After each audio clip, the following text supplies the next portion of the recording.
Bahas power supply akan selalu menarik, apalagi kalau saya nyangkut-nyangkutin power supply tier list. Aduh, udah kenyang dibully, bre.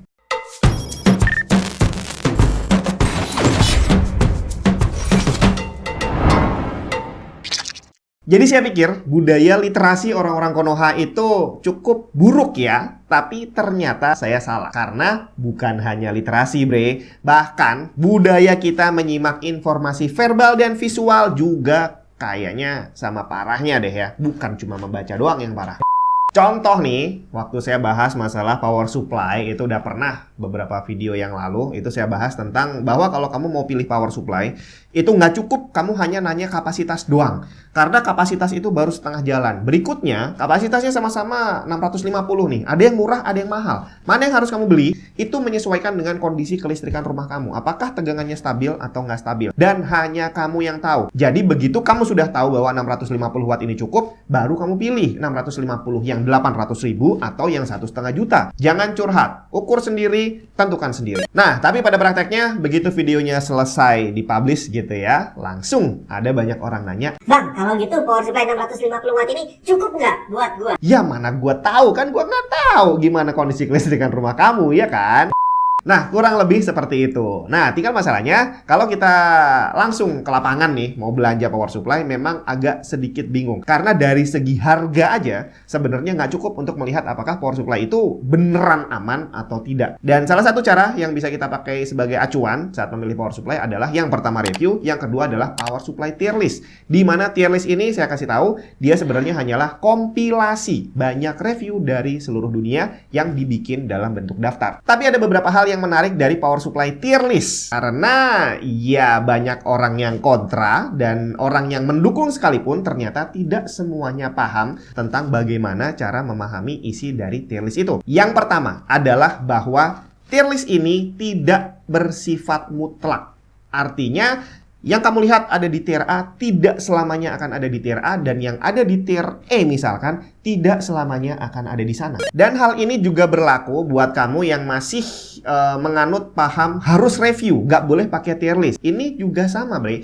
Masih ingat kasusnya waktu Gamers Nexus ngetes power supply Gigabyte dan meleduk di tempat dia? 2 kalau nggak salah, meleduk semua. Apa yang terjadi saat power supply yang sama dites sama MyClub? Ternyata baik-baik saja, bre. Nggak meledak. Padahal sistem pengetesannya kurang lebih sama. Beban yang lebih besar saat pertama sekali power supply ini dihidupkan, dan tidak ada kejadian seperti yang dialami atau terjadi pada video yang kalian pernah lihat dan kami juga pernah lihat bersama. Apakah ada salah satu dari mereka yang melakukan tesnya dengan cara yang ngawur gitu, sampai yang harusnya meledak jadi nggak meledak atau sebaliknya? Sepertinya sih bukan. Karena menurut Gigabyte, memang batch production-nya yang berbeda, di mana batch yang baru harusnya sudah menghilangkan potensi meledak yang ada sebelumnya. Walaupun menurut Gamers Nexus, ini sih cuma akal-akalan doang. Tapi dari hasil tes MyClub, ternyata memang nggak meledak. Apa yang terjadi? Ada yang bilang bahwa karena listrik di Indonesia dan di Amerika atau Kanada itu berbeda, di mana di sana mereka pakai 110 volt.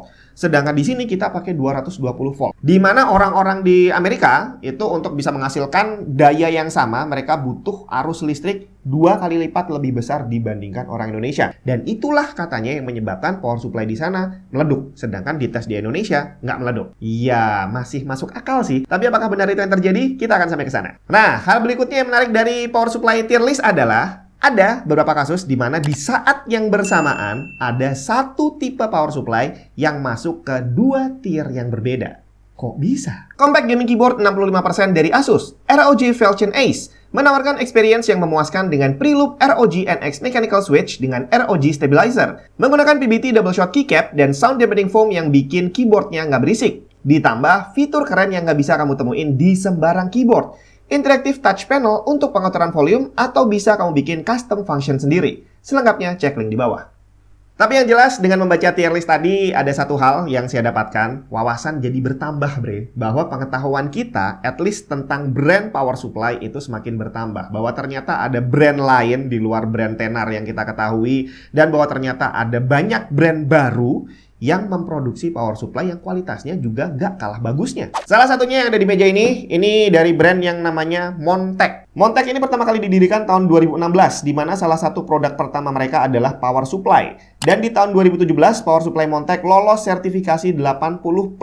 Ini sebenarnya cukup gila sih, karena kalau kita bicara produsen komponen atau peripheral gitu ya, umumnya itu mereka memulai dengan produk yang gampang di rebrand, atau gampang dibikin sendiri tanpa harus ada resiko yang terlalu besar. Misalkan main di casing, terus keyboard, mouse, terus apalagi yang kemarin SSD, itu kan banyak. Baru setelah mereka merasa punya nama, baru bikin yang lain. Kayak misalkan power supply. Tapi Montech kebalik bre, dia bikin power supply dulu, baru bikin yang lainnya. Sekarang produknya udah bervariasi, selain power supply ada juga casing, cooler, dan peripheral. Awalnya mereka hanya menjual produknya di Taiwan, tapi di tahun 2019 mereka mulai memasuki pasar internasional dan dimulai dari Amerika Serikat. Dan itu sekilas dari brandnya. Sekarang kita lihat gimana kualitas power supply-nya. Seperti halnya brand power supply yang lain, yang senior sekalipun, mereka bukan hanya merilis satu jenis produk. Mereka rilis ada banyak, di mana masing-masing produk itu akan mewakili kelas yang berbeda. Kayak yang tadi saya sebutin di awal, sama-sama 650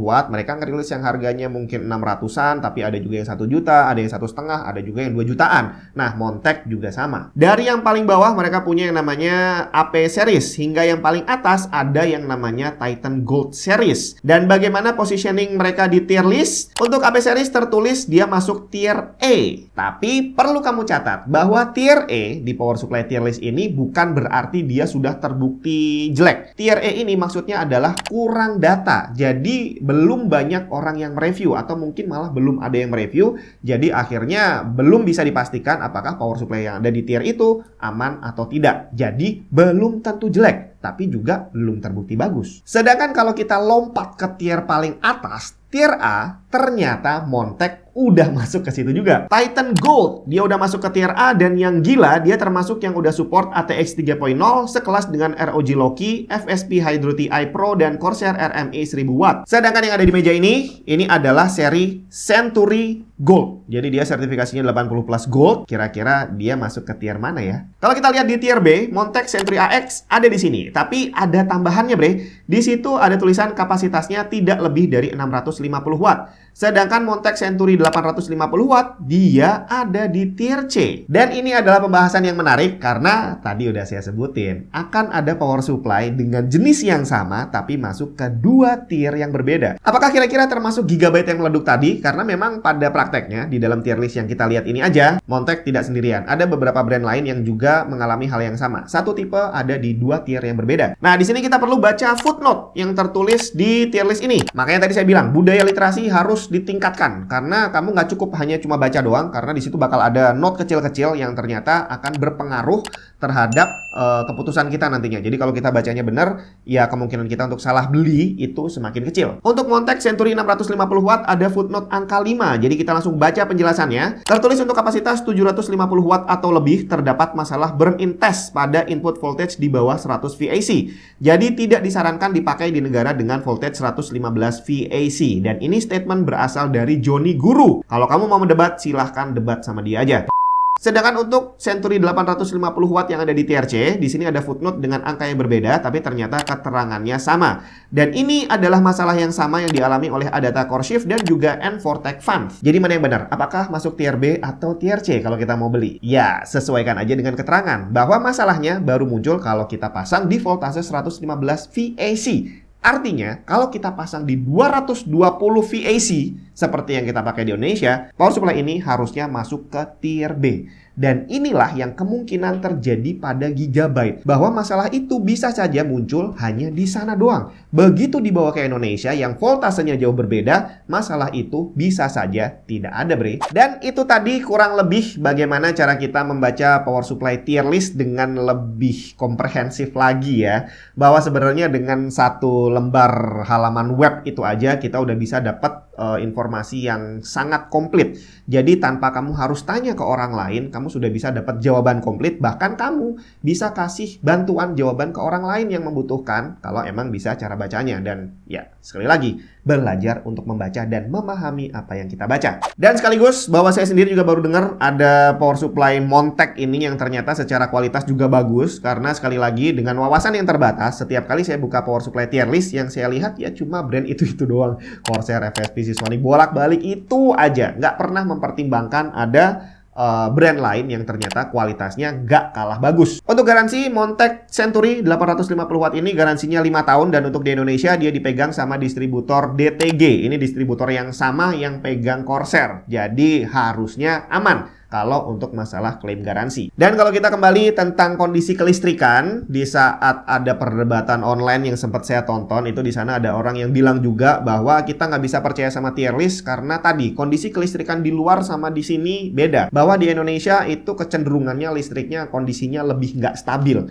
Ya, itu adalah fakta sih, itu hal yang benar adanya. Tapi justru karena kelistrikan kita lebih busuk, berarti kita jadi lebih butuh power supply tier list. Karena di sini kebutuhan untuk pakai power supply yang bagus menjadi lebih urgent. Semoga bermanfaat, kita ketemu lagi di video yang lain.